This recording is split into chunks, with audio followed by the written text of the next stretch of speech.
Dieu n'a pas béni Abraham. Beaucoup de gens, l'erreur avec beaucoup de gens, ils pensent que Dieu a béni Abraham. Dieu n'a pas béni Abraham. Tu as obtenu ton emploi par la corruption. Est-ce une bénédiction ou une malédiction? Voilà la question que nous répondons aujourd'hui avec l'homme de Dieu, le prophète Odva. Bonjour prophète. Bonjour. J'espère que vous allez bien. Je vais bien, merci et vous? Vraiment également.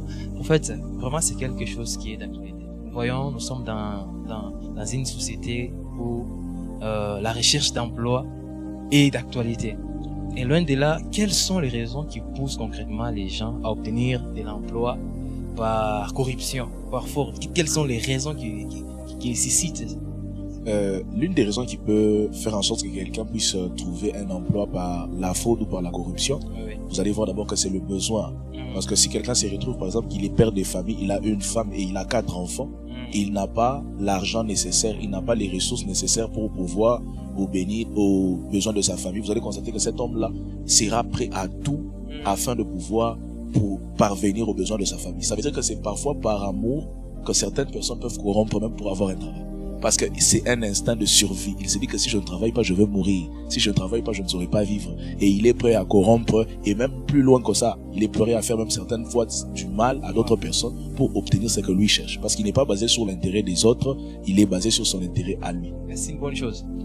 Je ne dirais pas que c'est une bonne chose d'être prêt à tout faire pour obtenir ce que nous voulons. Dans ce cas ici, on parle de l'emploi. Oui. On ne doit pas être prêt à tout faire pour obtenir un travail X, Vraiment. Y. Travailler, c'est très bien, mais si nous arrivons, je crois même dans la philosophie, pour ceux qui le font, on connaît le principe de Machiavel, qui parle du machiavélisme. Oui. La fin justifie le moyen. Vraiment. On voit que ce n'est pas une bonne méthode. Quelqu'un qui est prêt à tout, tant qu'il va avoir ce qu'il cherche, ça lui va. Mais cette méthode-là n'est pas une méthode pour nous, enfants de Dieu, parce qu'on ne peut pas être prêt à tout aujourd'hui pour un travail. Parce que tu es chrétien, tu peux prier que Dieu bénisse ce travail que tu as obtenu par un bon devin. Ouais. Je crois surtout ici en RDC que la corruption, le mal ne change pas parce qu'il est fait par beaucoup de gens, mais la corruption est devenue un peu normale en RDC. Mais ce n'est pas parce qu'elle est devenue normale qu'elle n'est pas un péché. Pourquoi je dis ça? Je prends par exemple le cas de passeport. Pour quelqu'un qui fait le passeport, vous verrez qu'on a entendu dire, si je ne me trompe pas, que le passeport c'était 85 ou 75 $. Mais on s'est rendu compte que quand il fallait faire les passeports, c'était pas le cas. Vraiment. Vous allez arriver quelque part, je ne veux pas citer forcément les noms des institutions, vous arrivez quelque part, on vous dit que ici c'est vrai, vous avez le passeport, mais il faudrait laisser 10 $. Ouais. Ici, avant de faire telle chose, Le il passeport faudrait... va à 70, mais la personne peut dépenser au-delà des 200 $. Au-delà même de 200 $. Ici, pour avoir telle chose, il faudrait laisser 10 $. Et vous voyez que si vous vous dites que non, moi je pars par exemple faire la capture, je pars, je ne sais pas moi par exemple, à l'ANER pour toutes les formalités qu'il y a. Moi on m'a dit que le passeport c'est 85 ou 75 $, je ne veux pas donner mes 10 $, vous verrez que vous n'aurez pas ça. Oui. C'est pourquoi j'ai dit que la corruption, dans le sens où on prend l'argent, on part donner l'argent à quelqu'un pour obtenir quelque chose. On voit un peu ça dans le milieu scolaire aujourd'hui. Quelqu'un qui a échoué, il part, il corrompt son professeur afin de réussir. La corruption dans ce sens-là. Mais si on parle de pots de vin qu'on peut donner, vous savez, aujourd'hui c'est compliqué parce qu'on risque de compliquer aussi les enfants de Dieu si on fait en sorte que ça devienne une norme. Vous savez, chacun est chef là où il est. Également. Parce que toute autorité aussi vient de Dieu. Si Dieu a fait permis que telle personne puisse arriver à tel poste et que cette personne vous dit que moi, pour vous laisser passer par exemple avec votre véhicule dans cette avenue, donnez-moi 5 000 ou bien vous ne passez pas. Vous voyez? Ça veut dire que dans ce cas-là, je ne veux pas considérer ça comme étant de la corruption. C'est qu'on peut appeler là-bas comme pot de vin. Ça veut dire que ça ne dépend pas de ma volonté. Ce n'est pas moi qui veux corrompre. Ce n'est même pas que je corromps en fait. C'est comme une taxe imposée par une autorité. Parce que lui, il a une autorité que moi je n'ai pas. Et lui, il m'impose une taxe. Vous savez, nous sommes dans un pays dans lequel on peut dire que c'est un peu comme la jungle. Pourquoi? Parce que la loi du plus fort, elle est la meilleure. Si vous êtes aujourd'hui habillé comme ça en veste, vous trouvez 2 militaires avec l'arme devant votre porte, ils vous disent, vous ne sortez pas si vous donnez 10 000 francs. Vous allez donner les 10 000 francs.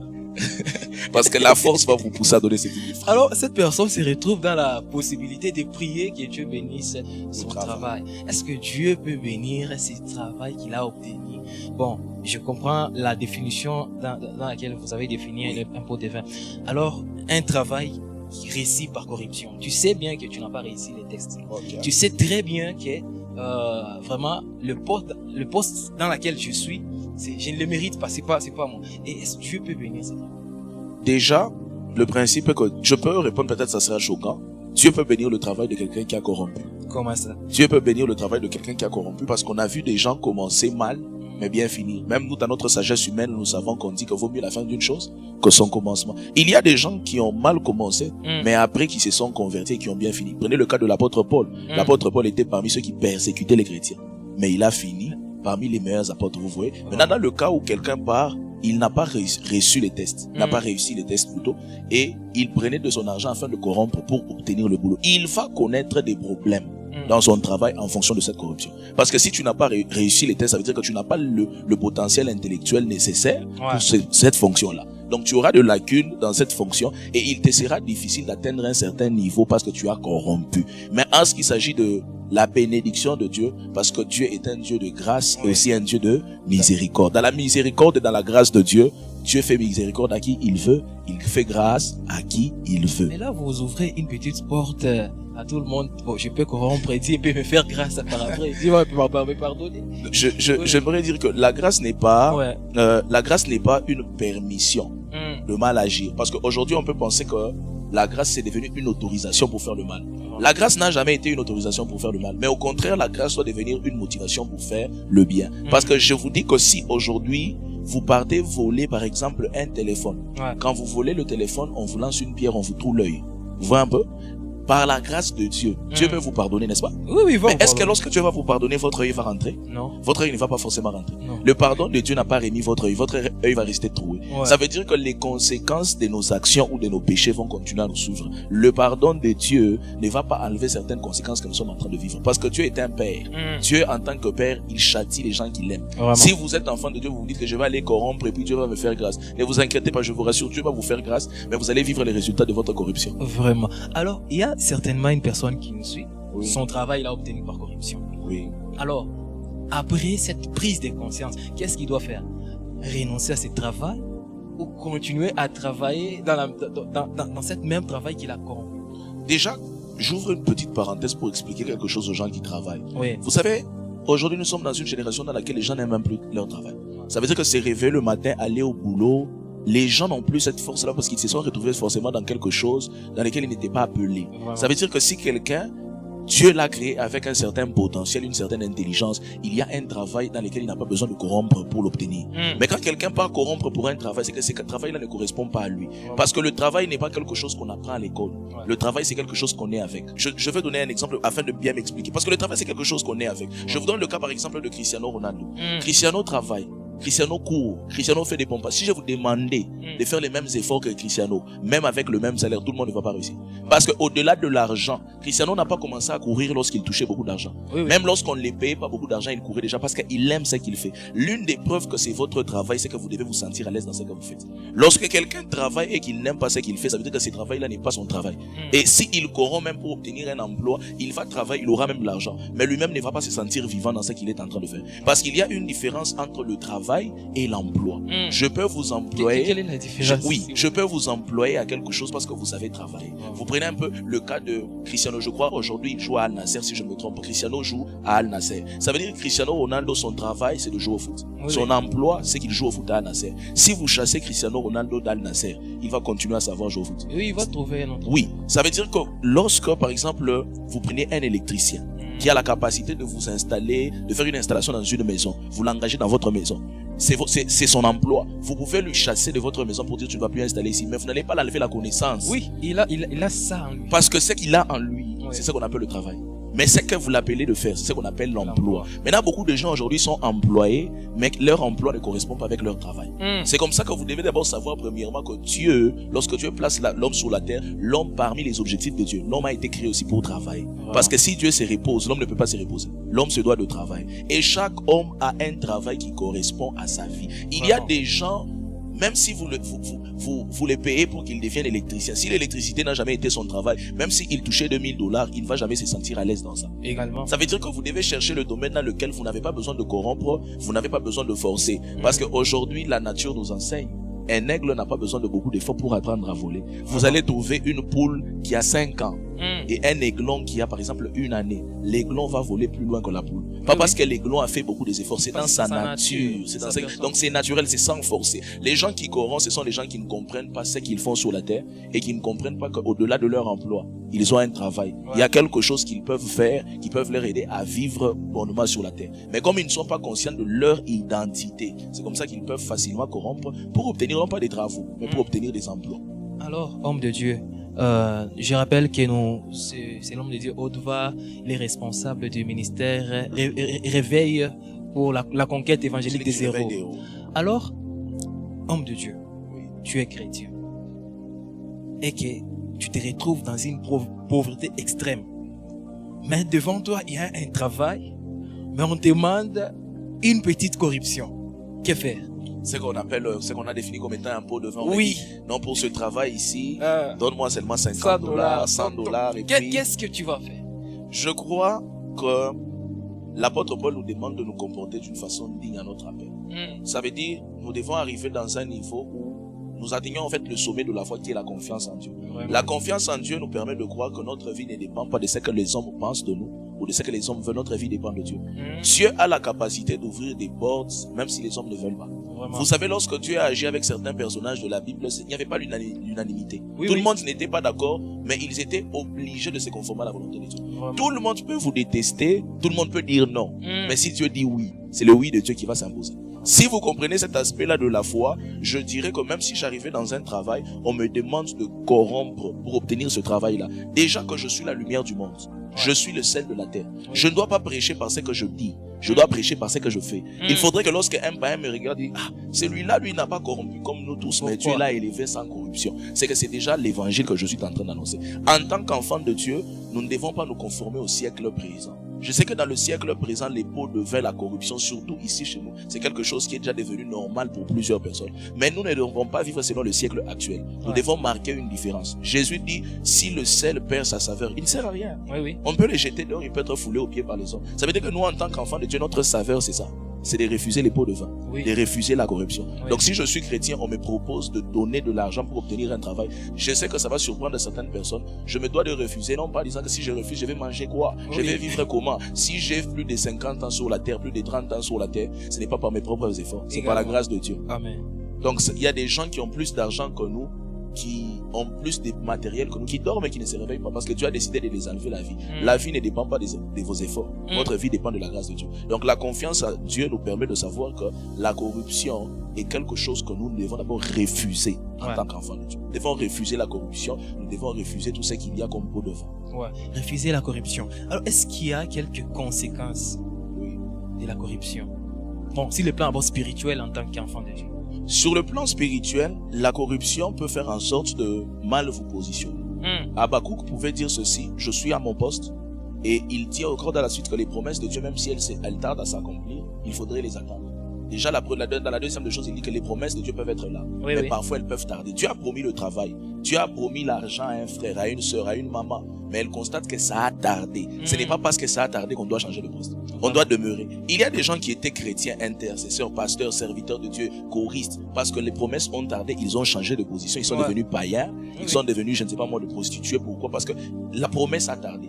On nous demande aussi de l'attendre. L'attente que nous avons détermine aussi notre foi que Dieu n'est pas un homme pour mentir, il n'est pas un fils d'homme pour se repentir. Ça veut dire que les conséquences de la corruption dans le monde spirituel, comme je dis, c'est la position. Si vous corrompez pour obtenir quelque chose, sachez que vous avez obtenu quelque chose qui ne correspond pas à ce que vous êtes réellement. Est-ce que cela peut vous éloigner de votre but inhérent Exactement, parce que lorsque quelqu'un corrompt pour avoir quelque chose, il a quelque chose physiquement, mais qui ne correspond pas avec ce qu'il est réellement. Je vous donne un exemple. Je suis, par exemple, chef d'une entreprise de finances. Je suis directeur général d'une entreprise de finances. Il y a quelqu'un qui a fait la coupe et couture. Vraiment. On fait un test encore pour obtenir ces postes-là. Lui, il corrompt, il devient le directeur général de l'entreprise. Moi, qui suis du domaine qui est fait, par exemple, la CG, je me retrouve que je ne suis plus à ce poste-là. Cette personne qui a fait la coupe et couture sera directeur général, oui. Elle va toucher l'argent, oui. Mais est-ce qu'elle saura diriger? Ça veut dire que la personne a un poste, mais les conséquences de la corruption va exposer ses défauts. Ce poste-là va vomir cette personne, si je peux le dire dans un sens figuré. Parce que ce que vous obtenez par faute, vous ouvrez la porte au diable afin de toucher cela. Parce que la Bible même déclare ceci, que la force de la mort, c'est le péché. Et la puissance du péché, c'est la loi. Parce que si vous prenez par exemple la mort en soi, quand on parle d'esprit de mort, ce n'est pas celui qui vient faire en sorte qu'on puisse enterrer les gens. Oui. L'esprit de mort a la capacité de détruire le travail de quelqu'un. Oui. L'esprit de mort a la capacité de faire en sorte que quelqu'un travaille beaucoup, mais il n'a pas de résultats en fonction de ce qu'il a demandé. Et toutes ces choses-là arrivent par le péché. Et parmi les péchés, nous retrouvons aussi la corruption. La corruption est un boulevard que vous êtes en train de tracer pour l'ennemi afin de toucher à votre vie. Un travail que tu as obtenu par corruption, et tu pries pour ça. C'est un peu comme une femme, par exemple, qui est là, qui vole le mari d'autrui, Oui. mais qui prie pour que Dieu bénisse son mariage. Vous voyez un peu? Ça veut dire que ça ne va jamais fonctionner. Ça ne va jamais marcher. Parce qu'on ne peut pas servir un Dieu juste tout en marchant selon, à l'encontre de ses préceptes. Donc c'est un peu ça. Parmi les conséquences de la corruption, il y a l'effet d'abord premièrement que le poste que nous obtenons par corruption va nous vomir, va nous rejeter et nous serons exposés. Ça va exposer, ça va nous humilier parce que nous avons obtenu quelque chose que nous ne sommes pas vraiment. C'est deux conséquences que je peux donner. Alors, homme de Dieu, nous voyons la personne qui s'est dit, je me garde, je reste fidèle à Dieu. Est-ce que c'est possible qu'il réussisse sa vie en demeurant toujours ainsi parce qu'il y a des opportunités de $1000 qui s'annoncent? La personne peut avoir des doutes, il s'est dit, à quoi bon? Je peux quand même... Est-ce que c'est possible de réussir une vie juste en restant fidèle à Dieu? Non, mais je crois que c'est possible. Regardez un peu cet homme d'Abraham. Ouais. Abraham était avec Dieu. Abraham, c'est Dieu qui l'a appelé. C'est Dieu qui parlait à Abraham. Abraham est arrivé à un âge là où il va atteindre 100 ans. L'enfant que Dieu l'avait promis, il ne l'avait pas encore.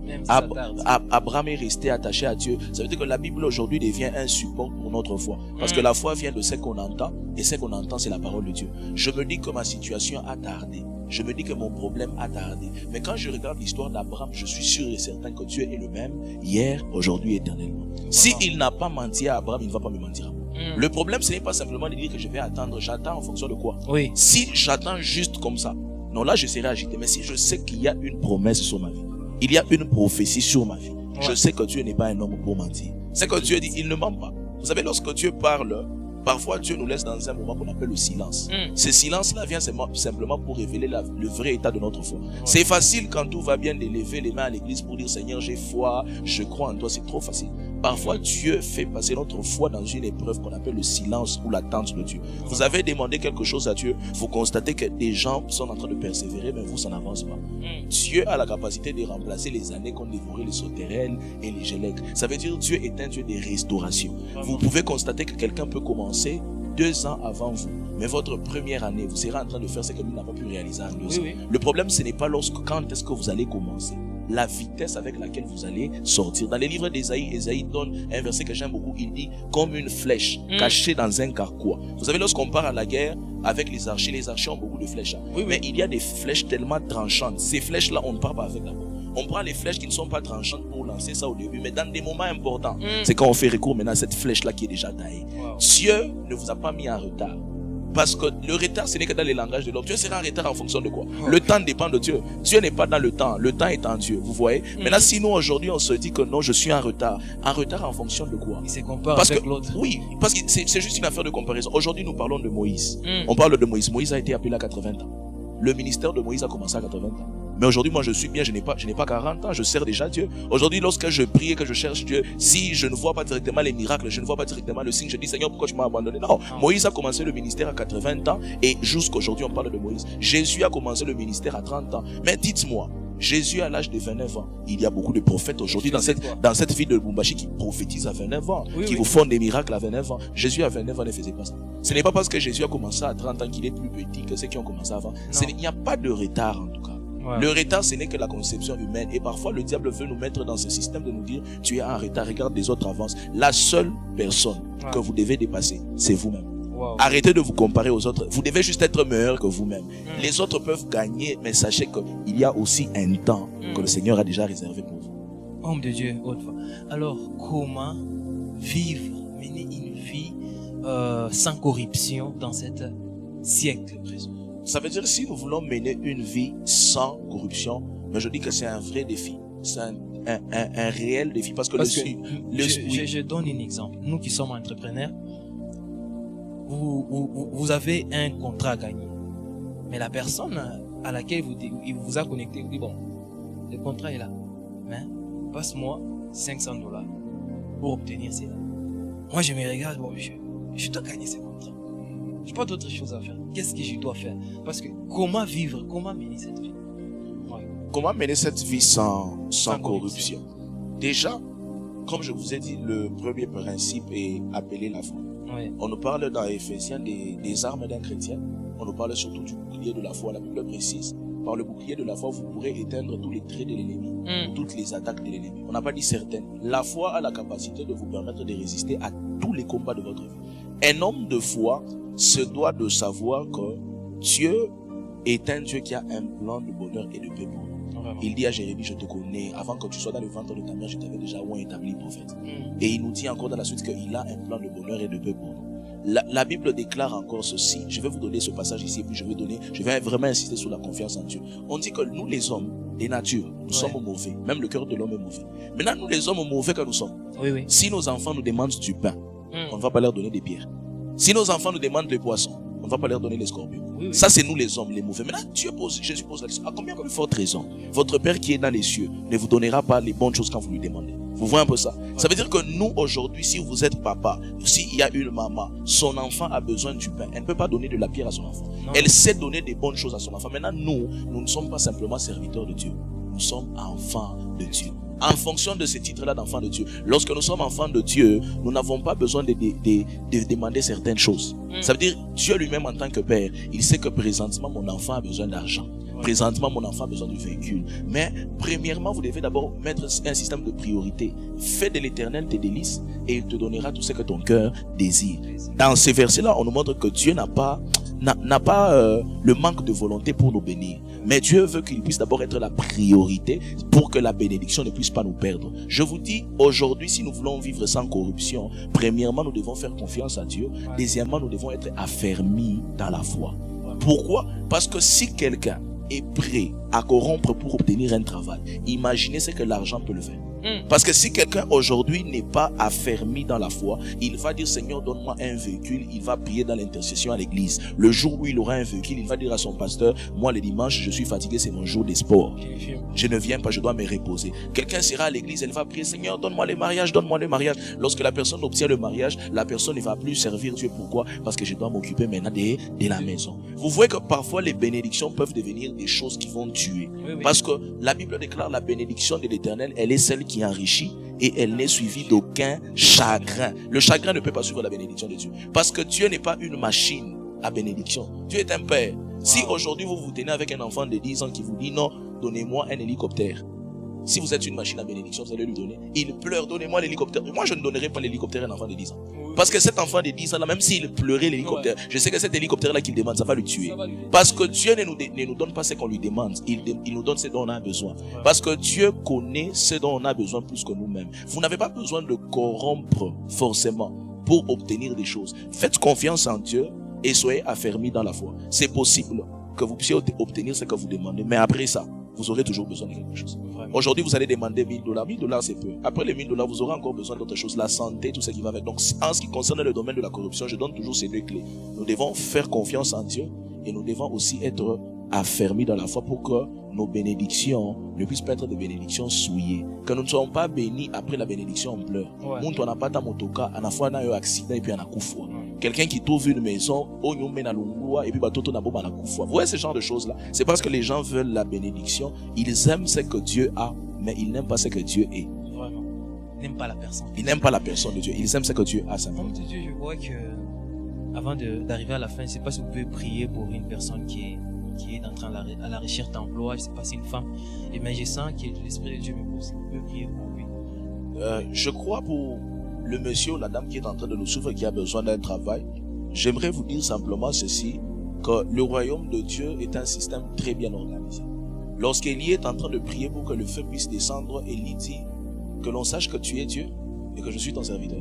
Il montre d'abord l'intérêt de Dieu, ensuite il montre son intérêt. S'il n'y a pas l'intérêt de Dieu dans votre travail, il sera difficile à Dieu de vous donner quelque chose. Ça veut dire que si vous êtes là, vous demandez à Dieu l'argent seulement pour votre ventre, seulement pour votre famille, seulement pour vos intérêts personnels. Ne vous attendez pas à travailler. Est-ce que si Dieu vous donnait l'argent aujourd'hui, vous allez soutenir les orphelins? Est-ce que si Dieu vous donne l'argent aujourd'hui, vous allez soutenir les gens qui sont autour de vous? Est-ce que vous allez permettre que l'œuvre de Dieu puisse aller de l'avant? Parce que Dieu ne peut pas prendre les risques de confier une grande somme d'argent à quelqu'un qui ne veut pas donner. Parce que la Bible nous dit il y a plus de bonheur à donner qu'à recevoir. Maintenant, cette personne ici pour qui je veux prier pense qu'il y a plus de bonheur à recevoir qu'à donner. Non, non. Dieu veut te donner de l'argent. Dieu n'est pas contre ton travail. Ton adversaire, ce n'est pas Dieu. Donc, vous pensez que Dieu est là aussi, elle peut être là, Shoshimama, ou frère Rachita Patakaji. Beaucoup de gens disent que Dieu ne répond pas. Non. Dieu dit non. Dieu répond aux prières. C'est nous juste parfois. Quand on a un problème, vous savez, c'est facile d'être irresponsable. Je me dis que quand ça ne va pas, ce n'est pas moi. C'est les sorciers de la famille, c'est la grand-mère, c'est la tante, c'est les liens des familles. Je ne peux pas dire que c'est moi. Je préfère jeter la faute, même chez Dieu, mais que ça ne soit pas moi. C'est un signe d'irresponsabilité. Donc j'aimerais prier pour quelqu'un en ce qui concerne le travail, mais l'orientation que je vous donne en ce qui concerne les finances. Aujourd'hui, on a une maladie en Afrique. On prie pour avoir l'argent. Ouais. Quand on prie pour avoir l'argent, l'esprit de la pauvreté se moque de nous. Oui. Parce qu'on ne peut pas prier pour avoir l'argent. Ouais. La prière va vous donner l'onction, les dons de guérison et les dons de prophétie. Mais l'argent. oui, vous pouvez avoir l'onction et dormir affamé. Vraiment. Même Jean-Baptiste qui avait beaucoup d'onction, qui est considéré comme le grand prophète, il était habillé avec la peau des animaux, il mangeait les sauterelles et les miels sauvages. Ouais. Vous voyez un peu ça. L'onction ne donne pas l'argent. L'argent a des principes. Regardez un homme comme Salomon. Regardez les offrandes que Salomon donnait à Dieu. Vous comprenez qu'aujourd'hui, on aime prier, mais on n'aime pas offrir. On pense que si on offre, on va enrichir le pasteur. Si on offre un bon job à Tawina. Mais je vous dis la vérité, tant que vous ne comprenez pas qu'il y a plus de bonheur ou de plaisir à donner qu'à recevoir, vous n'irez pas loin. Donc, on va prier pour le travail d'un frère. On va prier pour le travail d'une sœur. Mais je vous dis que lorsque le Seigneur va vous donner quelque chose, n'attendez même pas de recevoir le travail pour être une force de bénédiction. Vraiment. Si vous avez 10 000 francs, dans vos 10 000 francs, vous ne pensez qu'à vos mégas, qu'à votre nourriture, qu'à votre vie, à votre pantalon que vous devez payer, à vos chaussures. Dieu ne va pas vous bénir. Parce que si vous avez le cœur d'aider les autres, Dieu vous trouvera. Si moi, comme je suis là aujourd'hui, Dieu sait qu'il y a 10 personnes qui dépendent de moi. Pourquoi Dieu ne va pas me bénir? Non. Parce que Dieu sait que quand il me bénit, je deviens une source de bénédiction. Oui. Dieu n'a pas béni Abraham. Beaucoup de gens, l'erreur avec beaucoup de gens, ils pensent que Dieu a béni Abraham. Dieu n'a pas béni Abraham. Dieu a fait en sorte qu'Abraham puisse devenir une source de bénédiction. Parce que Dieu ne veut pas bénir les enfants de Dieu. Il veut que les enfants de Dieu soient des sources de bénédiction. C'est vous qui devez bénir les autres. Mais Dieu doit vous rendre des sources de bénédiction. Maintenant, tant qu'on a eu les roms ou pas, il y a eu les... Donc toi tu es basé simplement sur ta vie. Je vous dis la vérité, même la prière que je serai en train de faire n'aura pas d'impact si vous avez encore ce cœur là. Donc on va prier pour le frère, on va prier pour la sœur, de sorte que le Seigneur puisse décanter sa situation. Il y a des gens qui ont déposé des CV, il y a des gens qui prient, qui sont attachés à l'église, qui sont dans la permanence, qui sont là, qui cherchent le Seigneur. Ils ont vu des gens aller dans les fétiches et ils ont dit nous on va rester seulement en Dieu. Je crois qu'au travers de cette prière, au travers de cette émission, par la foi que vous avez, le Seigneur sera en train de vous accorder. Ma Bible me dit qu'il te soit fait selon ta foi. Moi, quand je me tiens ici, je ne ferai pas une prière de motivation. Je ne motive personne. Je connais de quoi est-ce que Dieu est capable et ce n'est pas difficile pour Dieu de vous donner un travail. Donc, nous allons prier pour vous avec toute la foi possible. Si vous êtes en train de nous suivre, vous allez juste fermer vos yeux. Je vais prier pendant quelques secondes. Je vais déclarer quelques paroles et le Seigneur sera en train d'ouvrir les portes. La Bible déclare ceci, que tout ce que vous lierez sur la terre sera lié dans les cieux. Tout ce que vous délierez sur la terre sera aussi délié dans les cieux. Je crois que le Seigneur nous a donné une autorité de lier et de délier certaines choses. Nous allons user de cette autorité dans le nom de Jésus afin d'accorder un travail à un enfant de Dieu qui est en train de nous suivre. Je vais prier. Père éternel, le Dieu des armées, je te rends grâce parce que tu nous permets encore d'être réunis en ce lieu. Moi et mon frère et ma sœur qui est en train de me suivre, nous nous approchons auprès du trône de ta grâce, non pas comme des serviteurs, mais comme étant tes enfants. Nous savons, éternel Dieu des armées, que tu n'es pas contre nous, mais tu es pour nous. Dans ta Bible, tu déclares que si Dieu est pour nous, qui sera contre nous? Ce n'est pas le lien des familles, ce n'est pas le lien des noms, ce n'est pas la haine de notre entourage qui va nous empêcher d'accéder à ces choses. Ainsi, Père éternel, Dieu des armées, je te rends grâce et je te dis merci pour cette forte visitation que tu es en train de libérer dans la vie de ma sœur, pour cette forte visitation que tu es en train de libérer dans la vie de mon frère. Après cette prière, qu'il expérimente ta gloire, qu'il expérimente ta puissance. Éternel Dieu des armées, lève-toi en ce lieu, justifie cette personne qui a connecté sa foi à cette prière. Je décrète et je déclare au nom de Jésus qu'après cette prière, tu reçois ton travail, qu'après ces instants de prière, que tu reçois une bonne nouvelle. Il y a des gens qu'on sera en train d'appeler, il y a des gens qu'on sera en train de réintroduire leur dossier. Là où on t'avait dit qu'on t'avait appelé, on devait t'appeler mais on t'a oublié.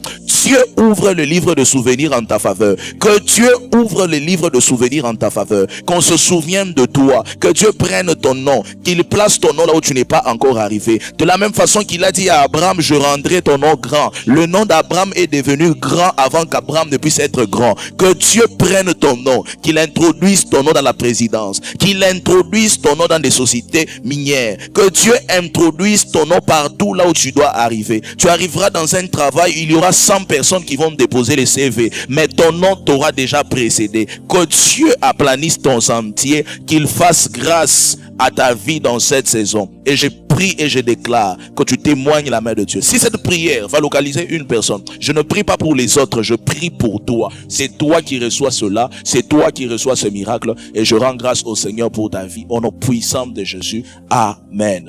Amen. Amen. Comme nous sommes arrivés à la fin de cette émission, likez la vidéo, partagez à une personne qui va partager à une autre. Dieu ne cessera jamais de vous bénir. Merci.